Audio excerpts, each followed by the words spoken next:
Qual a relação da serpente de bronze com Jesus Cristo de Nazaré? Olá, irmãos, aqui é Luiz Carvalho, sejam muito bem-vindos ao nosso canal. Aproveite e já se inscreva no nosso canal, compartilhe, porque hoje nós vamos estudar Números, capítulo 21, e esse livro de Números está fantástico. Aqui você tem uma playlist no nosso canal, tem playlist também de outros livros da Bíblia, como Números, então aproveita e já assiste todo o livro de Números para você aprender muito da palavra do Senhor. Nós ensinamos de uma maneira prática, aplicada ao dia a dia, aplicada à sua vida hoje. E lembre também do 5am, que é onde a gente estuda, onde a gente leva, cada pessoa leva um versículo para estudar, para meditar. Então ler a Bíblia, gente, é fantástico, traz crescimentos em todas as áreas da vida. Então nós vamos estudar hoje os primeiros versículos de Números 21. Os primeiros 9 versículos são muito emblemáticos, são muito fortes e nós precisamos falar deles hoje. Então começa assim, a vitória sobre o rei de Arad, no versículo 1.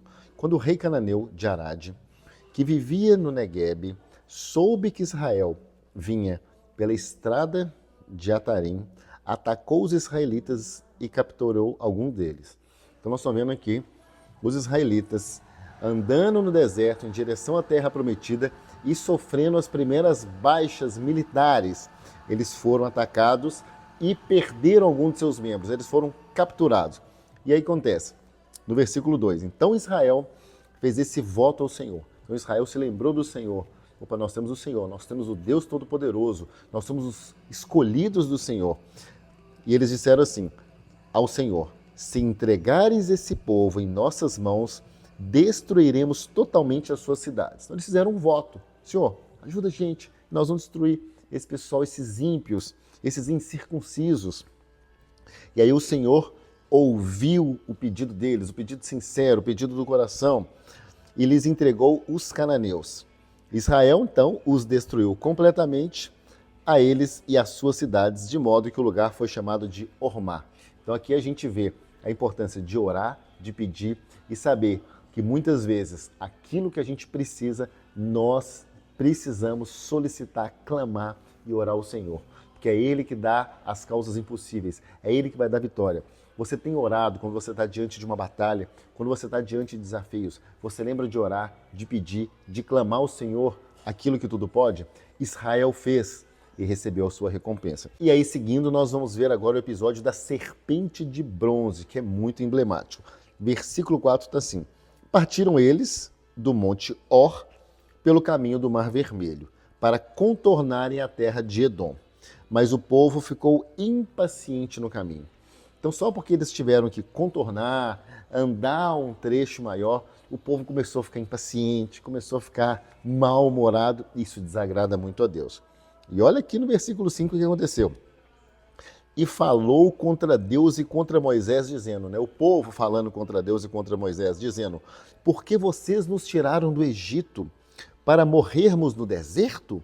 Não há pão, não há água, e nós detestamos essa comida miserável. Isso deixa Deus realmente irado. Uma das coisas que Deus mais abomina é o vitimismo espiritual. Uma vez um profeta me falou que o vitimismo no mundo espiritual ele tem um cheiro muito ruim, espiritualmente ele fede.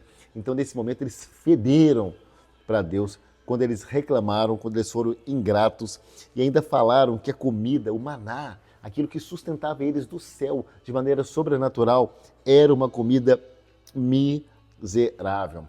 Então o que aconteceu com eles aqui muitas vezes acontece na nossa vida. Eles estavam 400 anos, 4 séculos presos, escravos no Egito, num lugar inferior, num lugar onde eles não tinham autonomia, num lugar onde eles levavam chibatadas, eles eram obrigados a fazer trabalhos forçados. E aí eles saíram de lá livres e agora estavam reclamando e querendo voltar para aquele lugar.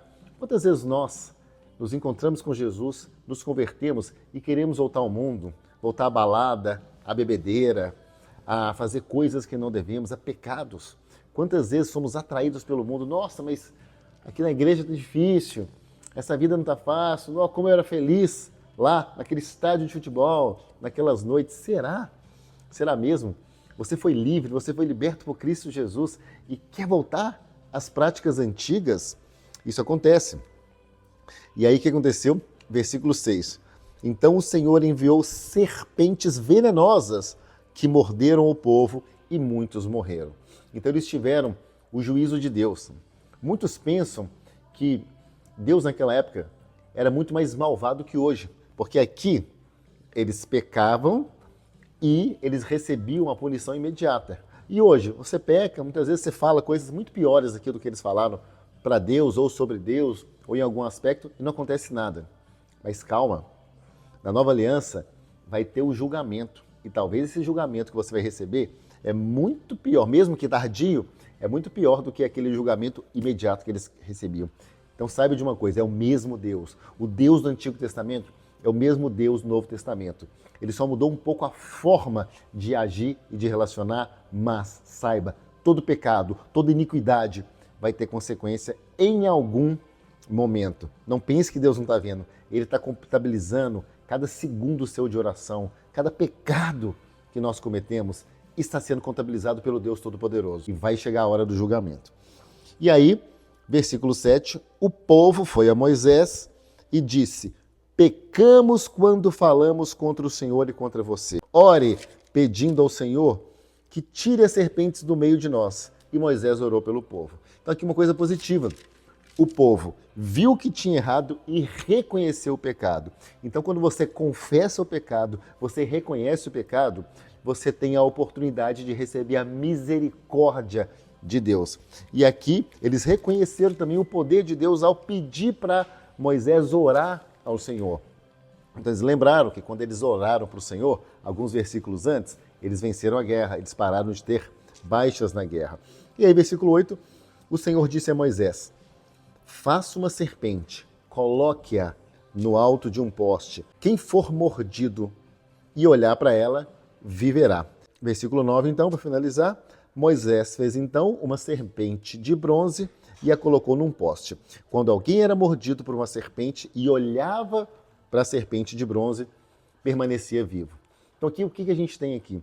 Aqui a gente tem algo simbólico. A serpente ela não tinha o poder de curar, mas era a fé que a pessoa colocava naquela serpente, porque Deus colocou essa ordenança, é o que curava. Isso aponta para quem? Para Cristo. O próprio Cristo, em João 3, está aqui na Bíblia, ó, diz assim, João 3,14. Da mesma forma como Moisés levantou a serpente no deserto, assim também é necessário que o Filho do Homem seja levantado, para que todo que nele crer tenha vida eterna. E como Jesus morreu?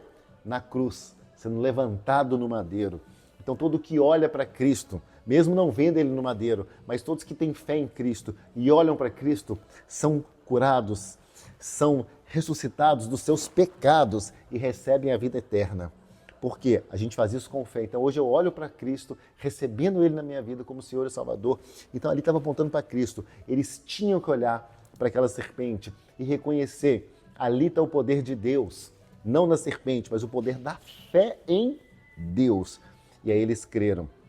Da mesma forma, Deus também quer que os israelitas hoje, os judeus hoje, olhem para Cristo, olhem para o Messias, que muitos não reconhecem. Então ali está apontando muito para Jesus. Nós precisamos olhar para a cruz e reconhecer que Ele tudo pode, que Ele é o Senhor e Salvador. Então ali estava apontando realmente para o Messias. E aí o problema do povo é que depois veio a idolatria, que lá na frente eles começam a idolatrar essa serpente, achando que da serpente que tinha um grande poder. E eles trocam a fé em Deus pela idolatria. Aí o rei Ezequias depois vai destruir completamente esse poste aí que durou muitos anos depois. Então, irmãos, essa é a parte mais marcante e relevante de Números 21. Se essa mensagem tocou seu coração, se inscreva no nosso canal, compartilhe essa mensagem com as pessoas que você ama e lembre-se, todos os dias, 5 horas da manhã, tem o 5 AM. Estamos aqui, já passamos a metade de Números, que termina no capítulo 36. Amanhã nós temos Números 22 e eu aguardo você aqui no nosso canal. Que Deus te abençoe.